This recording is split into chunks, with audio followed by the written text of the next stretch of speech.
New player learns Valorant, day number 25. We started off in the shooting range, once again drilling our fundamentals. Our focus today was kind of on the mental aspects of the game, okay? Oh, don't give up. Oh, keep trying in games. They're never lost, okay? Why? Because sometimes you can get down a negative thought spiral where it's like, oh, you know, I died 3 times. They're just better than me. But really, maybe it was just you lost a couple 50-50s in a row. Now, because you think you can't win, you're going to lose.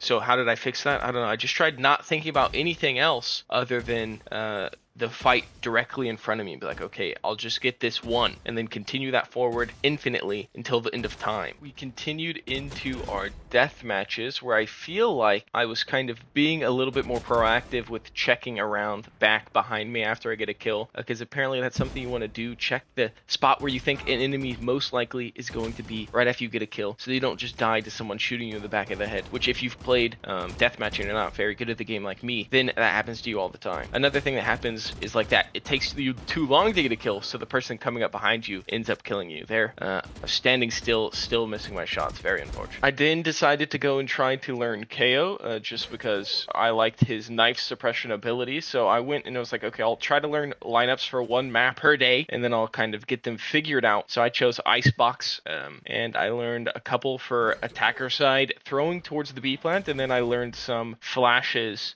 at A site, and then the dagger for A site, you just kind of throw it forward into the nest.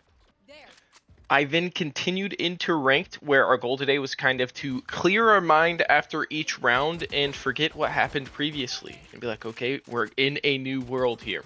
Now we're pistol round. I somehow happened to get the singular map I practiced lineups for, so that was pretty lucky, I guess, in one sense, or maybe unlucky because it gave me an unrealistic expectation for the day.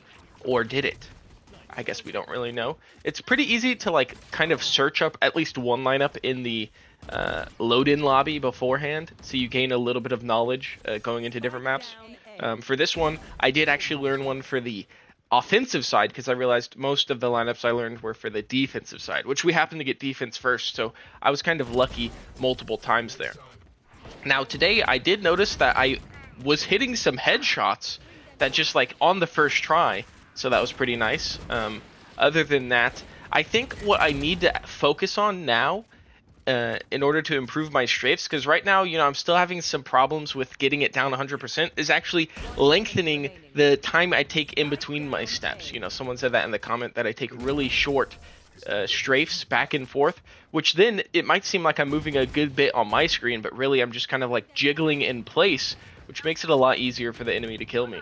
So I need to kind of like just over exaggerate the holding down of the A and the D keys in between the strafes, which I think makes sense.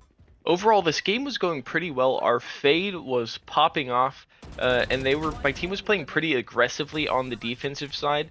So they got some plants down when they could like sneak around them. So I ended up kind of playing more of an anchor role where they would like push up aggressively to try to wipe out the whole team, and then I would catch people roaming mid.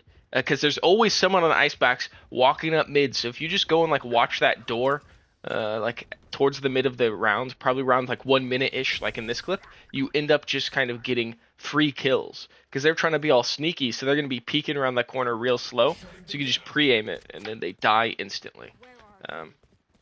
And then on offense, I have that one lineup. I don't think I showed that at the beginning of the video, where you're throwing it towards B. It lands on yellow. The only place a person can be is like in that cubby right there. So you have to clear that out, or else you'll be overconfident, run out, and then get gunned down by a firing squad. And by firing squad, I mean a single person, because I think if 2 people were in that cubby, you'd be able to see them easily. And I think you need at least 2 people to be considered a squad. Maybe it's more. It could be 3. I have no clue what the definition for that is. Kind of stole that kill with the Stinger. I started buying the Stinger after last time I bought it. I said I'd never buy it again.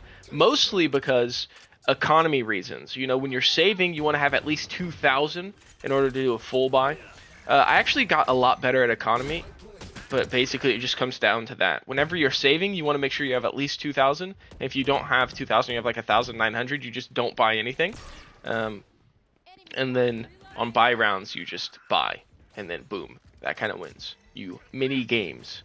I have no clue if that actually wins games, but it probably just makes you overall more consistent and gets rid of variance in your gameplay. Overall, we won our first game going 15-6-5.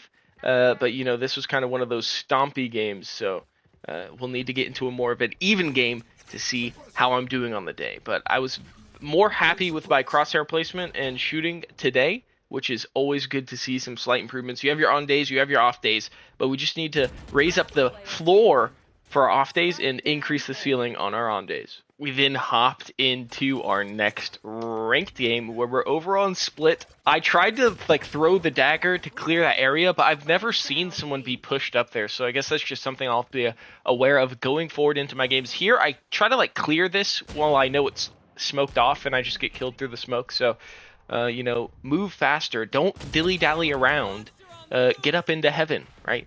Just a bad idea. I had a lot of deaths early on this game, which was pretty unfortunate. Most of them were completely my fault, which means all of them were due to just, peeking that door, not thinking someone could be there, or walking slowly across that opening just because we had that wall.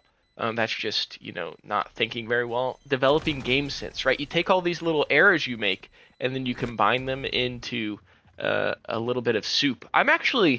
I think I'm pretty good to replant recently, because I started just waiting, okay? Because it takes 4 seconds to defuse the bomb, and that's when it starts fast ticking. So you just have to kind of bait them. And with KO, it's pretty easy because you can just knife the bomb to know if anyone's nearby. Because when you're by yourself and you're not watching the bomb directly, you don't know, oh, did they shift walk all the way up to the bomb? Here, Yoru teleports behind me. I hear the sound cue, so I spin around real fast, end up saving my life. This game, I actually had a couple rounds of just no impact. This game was very weird because everyone was buying Odins, so they would just rush one site, and then it was kind of insane. But I think I started getting used to the playstyle throughout the game. So I started off really slow, but then I got better and better once I kind of figured out how the enemies were playing it. I also started playing more towards mid, because there's always people rotating up through mid. We ended up winning this game 13-8. Didn't play as well as the first game, but I also made a lot of dumb mistakes that I can hopefully learn from and take into my next split game. Overall, playing KO was an interesting experience because he has utility that can help your team because you can gather information.